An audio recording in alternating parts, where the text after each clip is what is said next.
So what tends to take out heavy mechs in Battletech? What gets you into trouble here, in over your head, puts you in a point where we're not talking about a lucky headshot or an engine hit on there or just massive amounts of damage that you're taking. Just tactically, where do things go wrong when all of a sudden you're like, I just lost my heavy mech on there?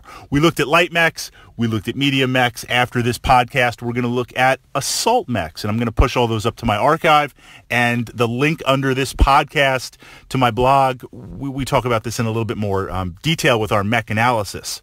So now we're in a heavy mech.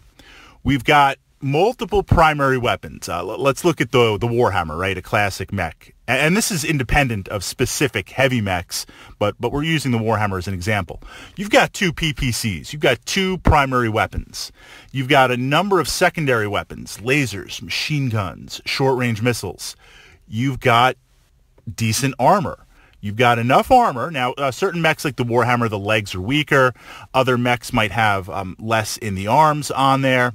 But for the most part, all heavy mechs, not that you want to, you could take 2 or 3 hits. You could take some decent damage before it goes to internals, compared to a light mech where it's like 1 hit and you're in internals anyway on there. So where do heavy mechs get in trouble if you're coming from a medium weight class? Heat. Now, there's some heavy mechs that have perfect heat management. They're few and far between. Then there's the unseen, reseen, now seen mechs, which from the crossover from battle droids admittedly have heat problems, but for the most part, inner sphere tech level, succession era, we're looking at major heat issues. And it's tempting because two things are going to happen. You've got so many guns, all of a sudden you're like, damage output through the roof. I'm going to fire everything and push the heat.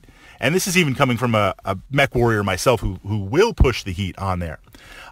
Likewise, you tend to be a little bit more aggressive now for the first time with a heavy mech. You've got that armor. You've got all those armor bubbles. You want to use it on there. So you tend to push it a little bit more in terms of that. And that in turn pushes the heat because now once you lock in with another mech and you're engaged, you're like, you're a Warhammer. You're like PPC, lasers, short-range missile, run up there, machine guns, kick them, PPC, lasers, and the heat climbs and climbs and climbs, and you're engaged. You're engaged, and now ammo explosions aside, now that starts to slow you down, starts to add to your movement, starts to add to your shooting modifiers, and it cascades really, really fast, and you get yourself in trouble where it's really hard to disengage.